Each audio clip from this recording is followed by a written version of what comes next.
one client, two clients. Okay.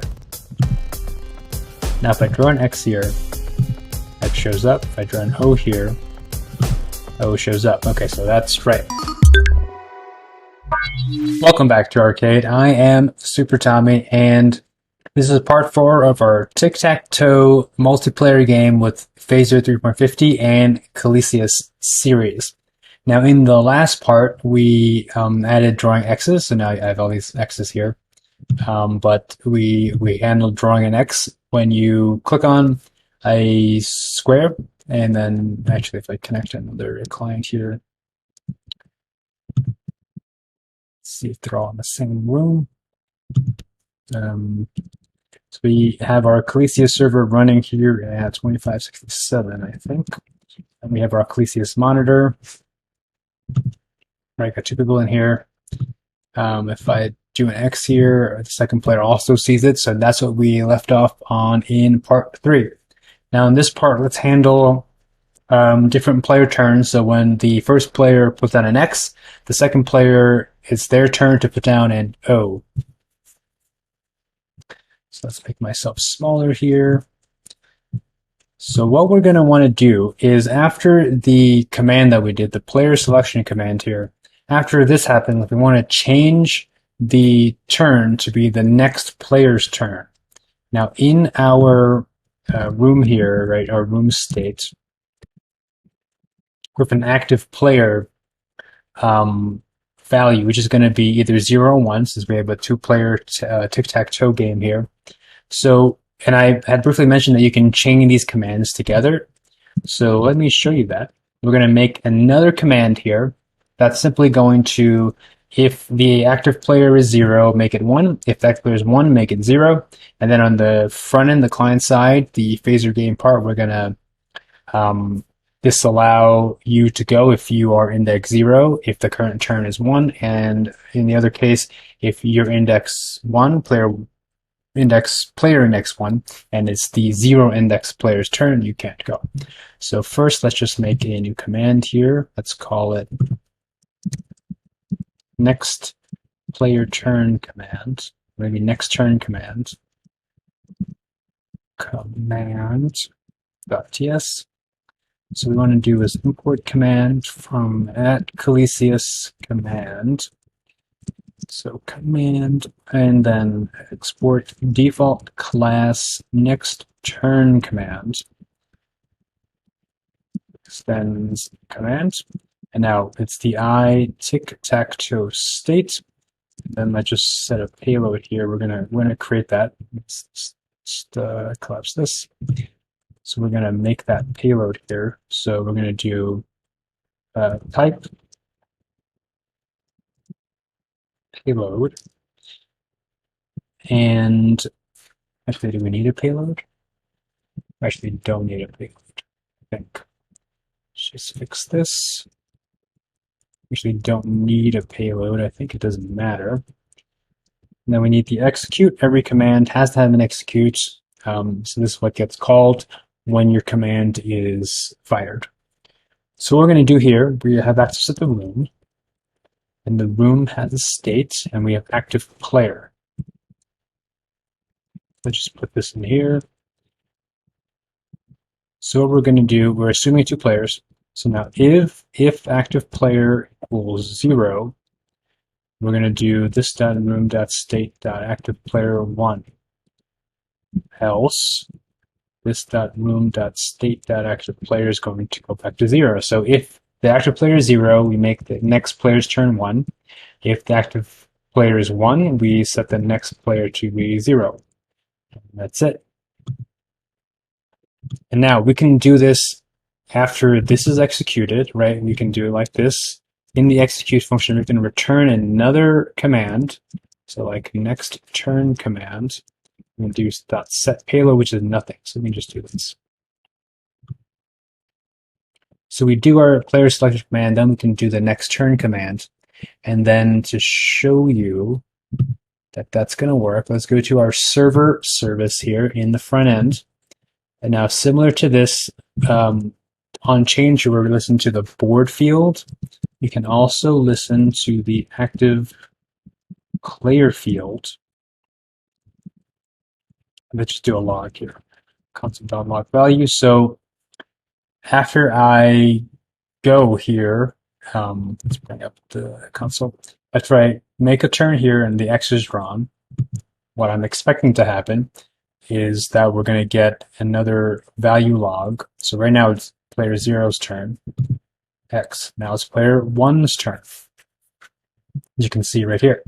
So that's how we fired off this command, by chaining it into another command, right? We're doing this like this. Now, let me just show you, another way you can do this. So in our tic-tac-toe room, we dispatched this. We can also here dispatch another one, like right after that. So you can also, of course, do this. Dot dispatch new next turn command. No payload. Now this should do the exact same thing. Just make the server ended itself. That happens sometimes. Let's just restart the server. Now if I refresh here,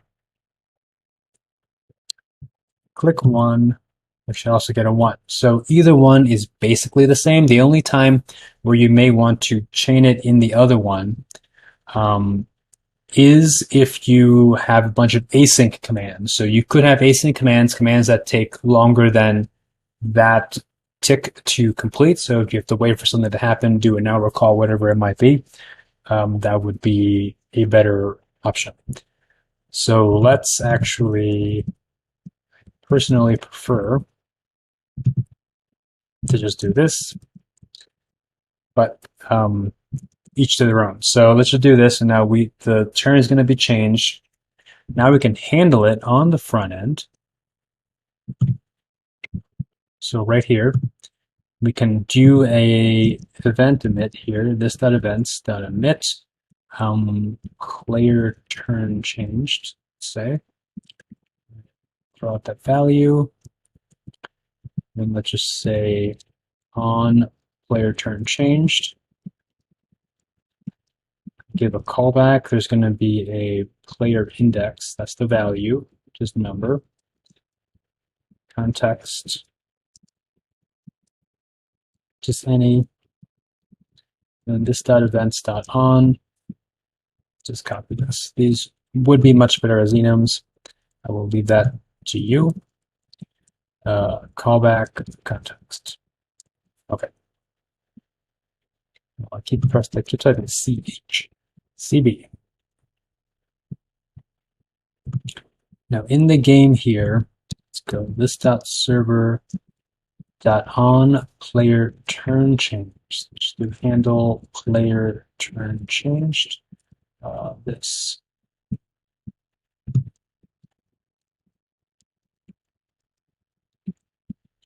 Then we're going to get player index. That's what we're expecting. Okay, now to make sure that's working, just do a console.log player index here. Okay, do this. X1 from game 80, which is right here. Okay, so that's working good. Now we need to know which your player index is. So if we go to server here, we don't really have that information, right? We can connect to the room like we do this join and do room, but there's really nothing that tells us what our index is. So what we can do is send that down to us so that we know who we are. So in the Tic-Tac-Toe room, we were doing this on join a few videos ago, but we didn't complete it. So client, get the client. So we can figure out what our index is when we connect to the server. So very similar to, well, this.clients. So the find index in our player selection command, right? We can do this.clients.find index. C.id, actually we see that It's called the c.session ID equals client dot session ID. Find index const idx. This is our player index of the person that connected. So what we will want to do is then this dot send back to ourselves. I guess we can just do this client dot send a type here and then some message, which is going to be, let's just call it player index idx. Now we're going to give it a message type there, and let's see, let's just go this, just say player index. Here, message dot player index. We're going to broadcast that to the person that connected to tell them what their player index is. And we're going to come here to the server. Let's just save our, let's say, player index, and it's going to start at -1. So if we don't know what it is, we're going to be -1, and then we'll just do a get here so that we can get it easily. It's going to be return this dot player index. So now join, and then this dot room dot on message. We want message dot player index, and the message is going to be player index number. Oh, it's like callback. So now let's just log this.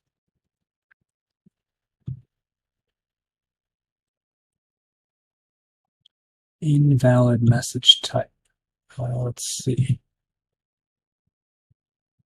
Let's see what that is about on Room.js server.ts38.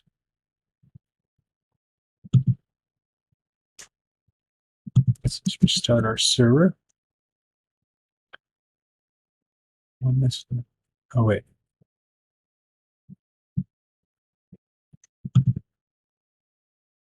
That's correct. Let's just try that again.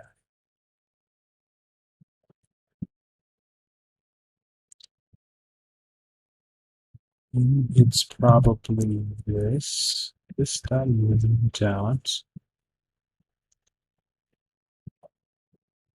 send on message. Player index, type string number callback. We'll just comment this out to make sure that is the source of the problem. Yes. Okay.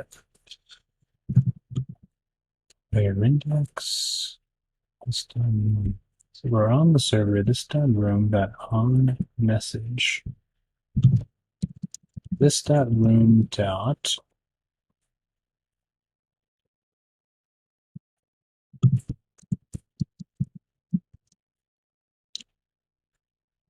well, let's say, so now out of curiosity here, what am I doing? Type and then message console.log type console. So this star is just catch all for all messages.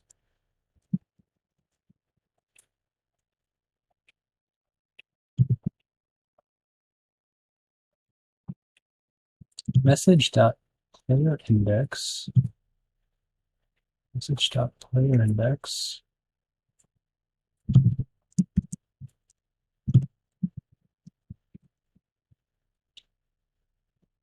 What's this? Okay.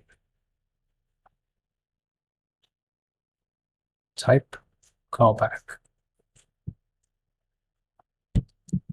That should be okay.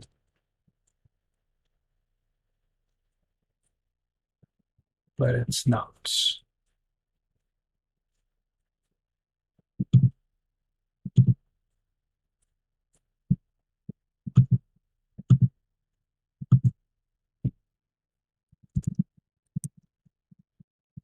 Let's just go with this for now. Maybe doing something silly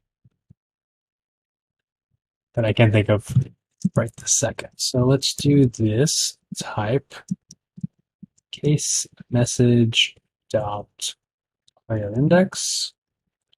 And what we're going to do is this dot player index gets message dot player index.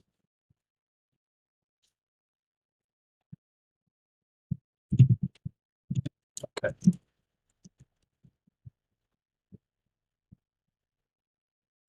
Good.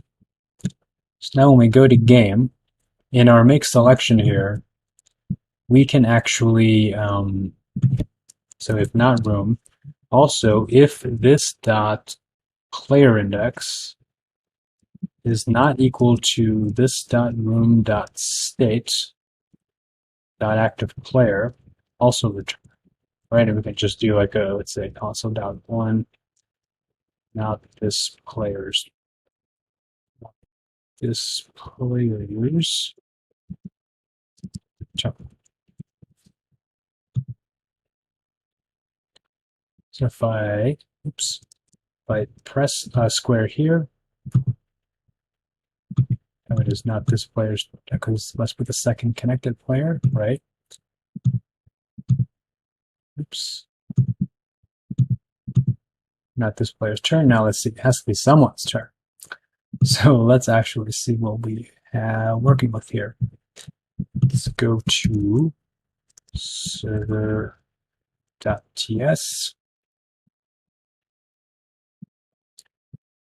Let's listen for that. Put a breakpoint in there.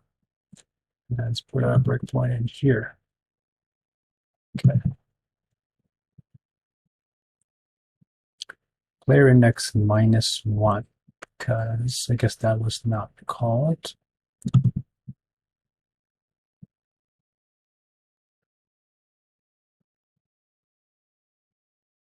Let's see. So this should be called. So type is 1. Message.player index. Well, that would explain why is that undefined.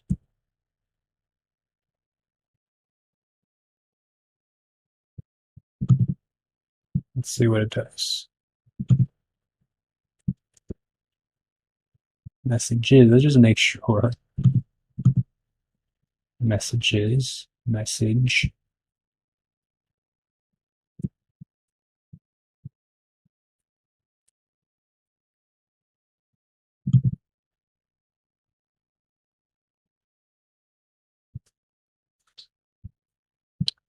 Aha. Let's rebuild because it must have not picked up the change to that file. That does happen sometimes with any sort of dev server you might be using. No software anyone makes is perfect. All right, let's try that again. Let's see. Type 1, player index 1. Okay. That's what was expected the first time. So let's do this like we wanted to. On message dot player index, and then we get a message, and we know in this message we're getting this down. That's going to be a number. Boom. And we're doing this. We don't need this. Now you could have this catch-all, this asterisk catch-all. That's fine. I do like to be more specific with the on messages. It's easier to read, and you can just type your message right in the callback there. And so sometimes you have some problem that you don't know what the hell's going on. Restarting the dev server is not a terrible idea. Try to unplug it and plug it back in and see if that helps. Let's get rid of this breakpoint. Now things should be doing what we expect.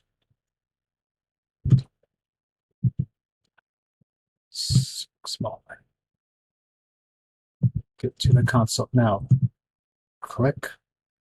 Let's see. Player index 1, active player is 0. So it's not going to be this client's turn. Right? It should say it's not. But then it should be this guy's turn. It's also not this player's turn. So let's see what else we did wrong. Let's see, server.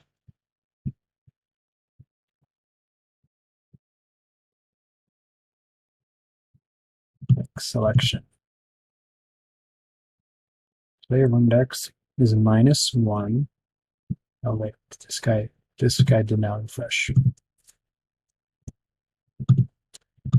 Just make sure everyone is refreshed here. Okay. So player index is 1. Players, oh.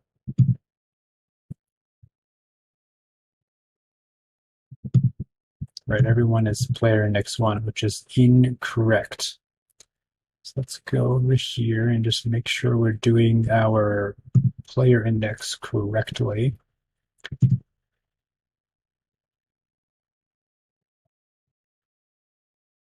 One, so that's wrong. Okay, let's go to our tic-tac-toe here.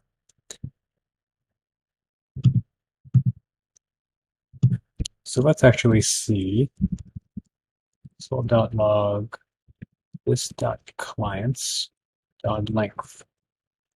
So now look at that in my terminal here. You can also see it if you're running your terminal. Just make sure that logic is right. Let's do a refresh here. 1. So this one person index should be 0. 2. Let's log this console.log.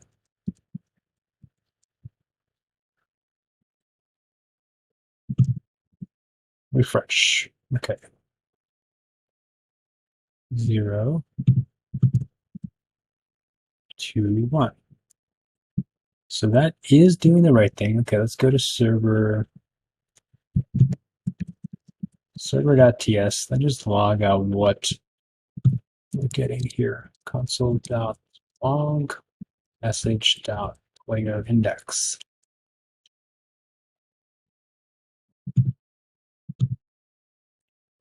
0, 1. So it should be the 0th player's turn. There we go. So that's correct. Now if I try to go again, I can't. Okay. So it's probably a state of there's some sort of desync with the clients connected to each other. Okay. That's correct. Now it should be this person's turn.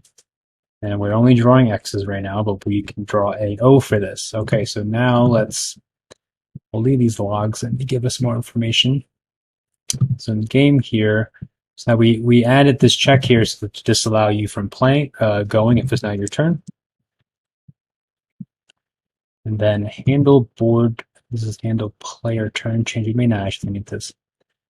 Now this is add X because the board value here is 1 or cell.x. So let's say new value.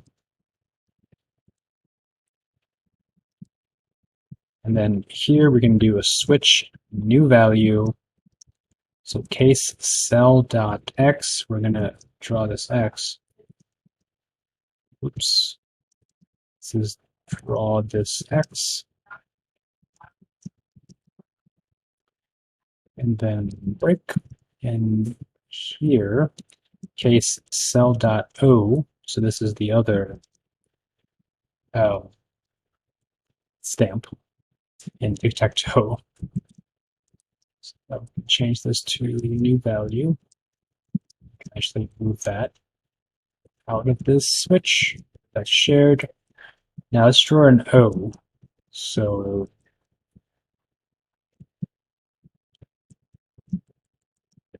add dot. We're gonna do circle. And let's see. So Y, let's see, radius. So this thing is 128. Let's just say the radius is 60. Fill color. So if it's red, let's make it blue. No red, R, G, no blue. Okay. Let's see. So that's state. See what file that's in here.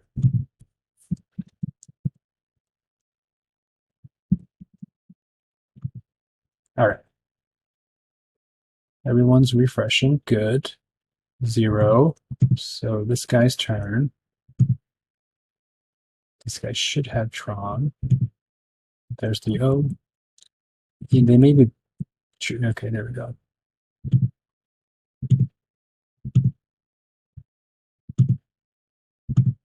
So this is semi-working, as you can see. So let's just restart from scratch here. Actually, we did. So in Colyseus, so let's just disconnect this when we're testing to make this a little simpler. Oops. Just dispose this room. We can start from scratch here. So in Colyseus, by default, if everyone leaves the room, then it'll destroy it. And then the first person that goes into it creates it. Now, we are not drawing the initial state when you come in. So now we should be in the same room. Just make sure. 1 client, 2 clients. Okay. Now, if I draw an X here, X shows up. If I draw an O here, O shows up. Okay, so that's right. So part of the debugging of some of this multiplayer things, you got to make sure you're in the same room when you're doing it. And using this monitor is helpful for that. There's things you can do to make sure that is the case that we haven't done here, which is joining by ID, so that if you want to join a specific room, you can do that. But also more specifically to this problem, actually, is that in our create board here, we're not handling the case where the board already has something in it. So real quick, we can do that just by doing this. Let's just take this, we can just copy this. We can modify this later. But so we do a rectangle here. Well, let's say, yeah, we'll do the rectangle, and then let's do this. So what is going to be cell state, so that if we leave and we come back, we still draw the correct stuff. That's just going to be cell.x for the x, and cell.x or cell.xy for the x, cell.xy for the O. We don't need to rotate our circle. We can clean this up later. What we're doing here is drawing the X and the O that's already on the board when we get the initial board state. Because if we connect later or we refresh and reconnect, we should still see the same state. So let's go here, just refresh for safety here. So now I do an X, then this guy will see an X. Now if I refresh this guy, I should still see the X when he comes back because he's going to the same room. And he is. So that's more correct.